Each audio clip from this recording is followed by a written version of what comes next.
Salut tout le monde, j'espère que vous allez bien et que vous êtes en pleine forme pour ce WOD du 21 février 2021. Alors au programme aujourd'hui, vous allez avoir un for time un petit peu particulier. Vous allez devoir travailler sur 3 exercices avec un certain nombre de reps, donc jusque-là rien de spécial, mais vous allez pouvoir partitionner le nombre de reps comme vous voulez. Alors vous allez voir pourquoi je vous dis ça. Vous allez avoir 200 sit-ups à faire, beaucoup de reps. Ensuite 1,6 km de course ou 80 burpees si vous ne pouvez pas courir. Et pour finir, 50 floor press. Alors ça, c'est pas quelque chose qu'on fait souvent. Donc rassurez-vous, je vous le remontrerai un petit peu plus tard dans la vidéo. Mais vous allez donc pouvoir partitionner comme vous voulez. Donc vous allez pouvoir découper ce nombre de reps comme vous voulez du moment que vous faites ce total à la fin du WOD. Donc c'est un for time, il faut quand même aller suffisamment vite. Donc réfléchissez bien à la bonne stratégie pour découper. Et la bonne stratégie pour vous, c'est celle tout simplement qui vous convient le mieux sur les exercices qui posent le plus problème par exemple. Si vous savez que 200 sit-ups, c'est un trop grand nombre de reps pour vous, vous commencez par faire des petites séries de cet exercice et vous alternez très vite avec un autre exercice qui serait peut-être un petit peu plus simple pour vous, comme les floor press ou la course par exemple. Pour l'échauffement, vous vous lancez un chrono pour 6 minutes et pour 6 minutes, vous partez sur 100 mètres de run si vous pouvez courir ou vous faites des foot taps pendant 30 secondes. Donc le foot tap, vous vous souvenez, vous prenez un repère chez vous, ça peut être un meuble, ça peut être une marque sur le mur, pas trop haut, là c'est légèrement trop haut mais je vous le montre quand même sur le ski erg, et vous venez poser le bout du pied sur le ski et ensuite hop, vous alternez pied droit et pied gauche en sautillant comme ça durant 30 secondes. Courir, ça je ne vous le remontre pas. Ensuite vous enchaînez directement avec des shoulder taps. Donc les shoulder taps, la position de planche traditionnelle, vous écartez un peu vos pieds pour être bien stable et vous rapprochez un petit peu vos mains du centre et ensuite vous décollez une main pour venir toucher l'épaule opposée en essayant vraiment de rester gainé. Donc vous devez sentir une grande tension au niveau du centre, là, de la sangle abdominale, et de ne pas laisser le bassin bouger ni à gauche ni à droite. Donc on ne bouge pas et on essaie de déplacer ses mains durant 20 répétitions. Et pour finir, 30 secondes de hollow hold. Donc celui-là, je vais le remontrer rapidement puisque vous le connaissez.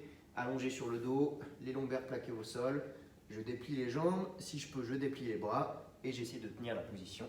Et si je ne peux pas, j'essaie de regrouper un petit peu plus. Et pour finir l'échauffement, 2 exercices de mobilité. Le premier, ça va être un étirement du pectoral.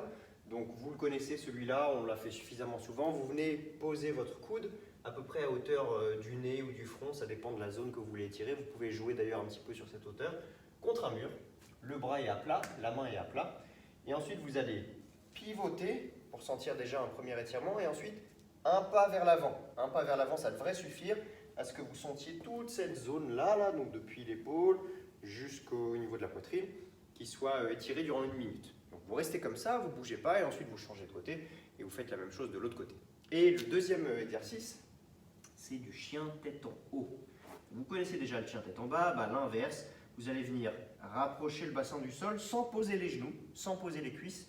Je reste en tension au niveau de mes jambes, j'essaie de rouler mes épaules vers l'arrière, ouvrir la cage thoracique et regarder vers le haut. Okay, donc si c'est difficile de tenir 1 minute comme ça, vous pouvez poser les genoux ou vous pouvez alterner entre planche et chien tête en haut, mais on essaie de vraiment ouvrir, de fixer les épaules, de les garder bien basses et en arrière, et on tient là aussi durant 1 minute. Et pour les 3 exercices du WOD, c'est très simple. Le premier, c'est les traditionnels sit-up que vous connaissez par cœur, les plantes de pied qui se touchent, les genoux vers l'extérieur. Hop, je me décale un peu pour que vous voyez mieux. Faites juste attention à ce qu'il n'y ait rien derrière vous pour ne pas vous cogner la tête. Vous venez vous allonger au sol, les mains touchent derrière la tête et ensuite je jette mes bras et je viens toucher mes pieds en me redressant. Okay, je vous mets l'exercice de profil pour que vous voyez bien la ligne entre les épaules et les hanches. Boum, ok, et j'essaie de ne pas m'arrêter ici, sinon la rep n'est pas complète. Donc ça c'est pour notre premier exercice. Deuxième exercice, donc du run ou des burpees. Les burpees, main au sol, je m'allonge, je me redresse. Extension de hanche en sautant et en amenant mes mains au-dessus ou derrière la tête. Okay, vous avez 80 burpees à faire. Et les floor press, c'est le fameux exercice qu'on n'a pas fait souvent. Donc un floor press, c'est un bench press, mais sans banc et sur le sol. Okay, floor press. Donc vous allez devoir utiliser un poids pour celui-ci. Ça peut être le dumbbell que je vais vous montrer là maintenant pour la démonstration, mais ça peut être une barre. Si vous avez une barre chez vous, ça peut être un sac à dos rempli de livres, ça peut être quelque chose de... Il faut que ce soit un petit peu lourd quand même pour vous challenger.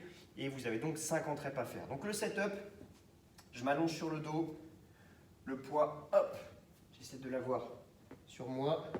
Je plante mes pieds dans le sol comme si j'allais faire des glute bridge là. Et donc le floor press, je vais donc presser à partir de la poitrine. Et il faut que mes bras finissent à la verticale. Donc j'essaie de ne pas presser ni vers l'avant ni vers l'arrière. Je redescends. Dès que mes coudes ont touché le sol, je repousse. Okay, donc c'est normal que vous soyez bloqué par vos coudes. Contrairement à un bench press où on peut aller chercher un petit peu plus loin et où le poids vient en contact avec la poitrine. Cette fois, si ça ne touche pas, c'est normal. Mais vous essayez vraiment de contrôler la descente et de faire attention à la trajectoire de votre bras et de votre objet pour ne pas finir ni trop devant ni trop derrière. Voilà pour les mouvements, vous êtes prêts à partir maintenant. Essayez de vous donner à fond, c'est un WOD qui est idéal pour mettre un maximum d'intensité. Attention quand même aux mouvements que vous ne connaissez pas ou qu'on a fait très peu. Le floor press, essayez de vous concentrer plutôt sur l'exécution technique que sur la vitesse ou l'intensité. Et n'oubliez pas de partitionner bien comme il faut. Essayez d'avoir une stratégie avant de commencer. Évidemment, si ça ne fonctionne pas, vous pouvez toujours en changer en cours de route. Prenez soin de vous et on se retrouve très vite pour un nouveau WOD.